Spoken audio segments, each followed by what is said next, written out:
My name is Lesline McEwan. I'm a registered psychotherapist, and you're tuned in to the Griot in me.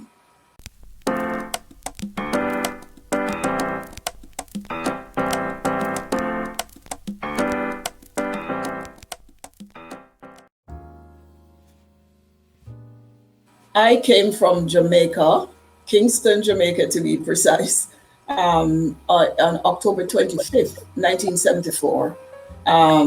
It was a family decision and we migrated to Canada. So I've been here, over 45 years. Yes, arriving in Canada, of course, like most people, I came with a high expectations, as they say, bright-eyed and bushy-tailed we came. However, I am grateful for Canada. I live in Canada and I love Canada. But it was a challenge getting to where I am today.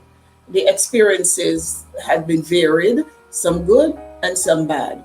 One of the main things that to be noted is that I guess to any other country, migrating, you face this change in culture and it's such an upheaval. And it plays havoc. It takes a toll on one's life, your personal life, your marriage, your everything, because it's an adjustment. So coming is good, but the excitement is tempered once you get here and you're in that reality of the situation, especially if you're coming like, I did in the beginning, we did with no family or social support, and you're left to kind of figure it out on your own. But living in Canada has been quite a journey for me, and I don't regret coming here, but it has been a struggle getting to where I am today. And I have 4 children, and part of that struggle was the school system. I had to be at the schools constantly fighting for my kids because as adults, we face that challenge, adjusting to culture and everything else that goes with it. So can you imagine what the kids face? As adults, we at least have some power, but the children don't have power. So they need somebody to be there for them. So that's one of the experiences that I had to go through too, not only for myself, but also for friends, because not everybody was able to be at the schools when necessary. So, they needed somebody to fill in. So there are times when I would go, fill in for a parent who wasn't able to be at the school. So it's been quite a journey. Yeah. Well, for myself, I'll start like in the early time when I came. And I came here when I was quite young, but in the Jamaica school system, we start early and we're out of school earlier than you would be here. So when I came here, I was quite young, but I was already a public servant in Jamaica. So when I came and I applied for my first job, I was successful. I got it. And I must say back then it wasn't as hard finding a job. I don't know. That was my experience.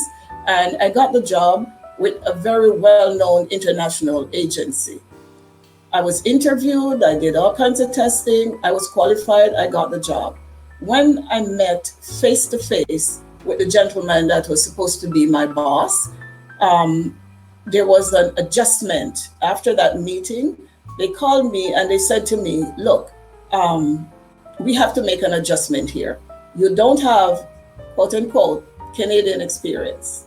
So we have to find someone with Canadian experience.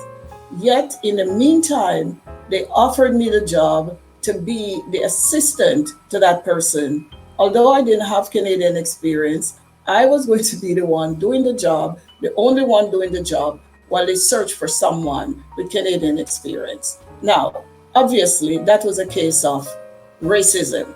Saw me, I was Black, he didn't want me. So yes, we'll use you, but until we get somebody that's more acceptable to us. So that's one example for myself personally, and for my kids, an example, my daughter, she's the oldest one, so I speak about her. When she finished high school and and by the way, with scholarships, and was about to go to university, she had what do you call those? The guidance counselor called her aside and told her that she should not go to university, but go to college because it would be a quicker and less expensive experience for her. So of course I had to, address that. So those are two of the examples. And there are many others, but I have a extensive public service background. I was a federal public servant. I was a provincial public servant. I did a stint as an entrepreneur doing my own business. But roughly 20 years ago, I transitioned to psychotherapy. And that was another journey I had to take, where I decided this is what I'm going to do. And so I had to go back to school because the qualifications I had was not in psychology. So I had to go back to school and, did my BA in psychology at Carleton University. Then I had to go to St. Paul University and did my master's in counseling. And by the way, that degree from St. Paul, it's conferred by the University of Ottawa and St. Paul's University. So there I had to prepare myself for this new journey. And then I started out working in private practice. And in the meantime, though, I didn't just jump from government to private practice. I maintained my last government job, which, by the way, was with the Supreme Court of Canada. That's my last public service experience. I was there for 7 years. So I stayed there. I started my counseling part-time, built up what I needed to build up. And then I transitioned into psychotherapy. That's a good question. When I looked in my community and I saw the needs and the gaps, I thought to myself, you work for the government or whoever you're working for, where you have no control. Your future is in their hands. Whether you are elevated or not, it's in their hands. And honestly, I must say, I'm not saying my experience has all been negative, but we can't depend on others to take us where we want to go. We have to put in that effort and fight for ourselves. And when I looked at the gaps in our community, I thought, this is something I want to do. I was always active in the community. I was with the Jamaica Association for many years, involved in various ways. But then I thought, this is a way I can be involved. And not only because of the people out there, but for myself. How can I contribute to my society in a meaningful way that will create change? And that's why I went this route.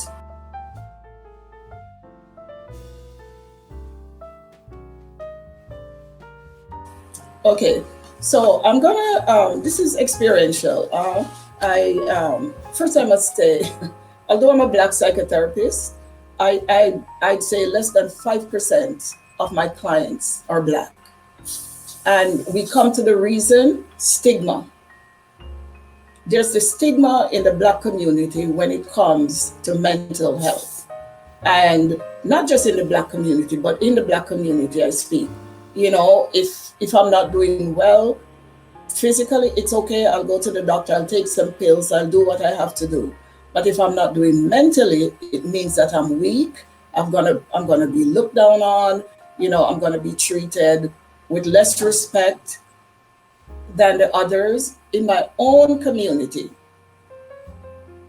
And so stigma is one of the main things that stops people from seeking that help. Mm-hmm. And how do you think we can go about breaking that stigma? Yeah, you know what? It takes education. Education. We need to be educated that mental health is not, it's not a static condition. Mental health is on a spectrum. You go from being very well to you can go from being really sick. just as your physical health.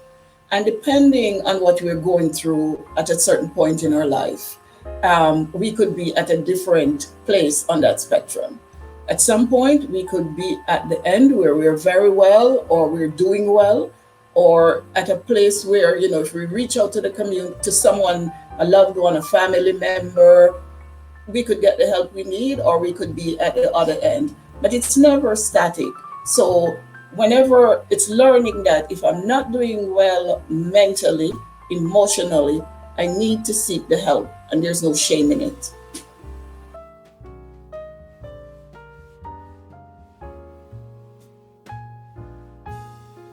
Yeah, well, you know what? I can't be specific, but one thing I'll say, if you're not doing well, if you notice changes, I am feeling down all the time. I can't relax. Can't sleep. I'm unhappy. Speak to someone. If you're young at a certain age, speak to your parents. Have them, have you checked. Look, take you to a doctor. Speak to your doctor. Your doctor is always a good resource.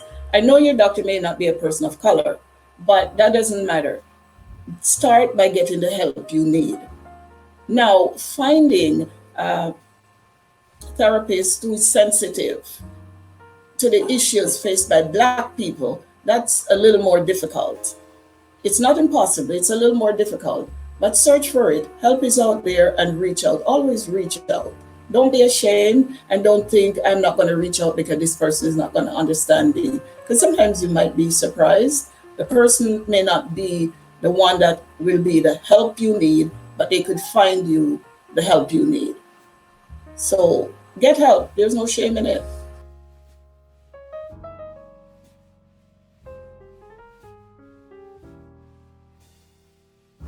Yeah, I'd like to say, be as Black people, we should be involved in our community. Be involved. We're the ones who can build it. Be involved. We know that there are a lot of social determinants out there that already put us at a disadvantage. I know this is not about racism, but the systemic racism means that us as Black people, we live in circumstances that leave us more vulnerable to illnesses. And it would be amiss of me not to mention us going through the pandemic at this time.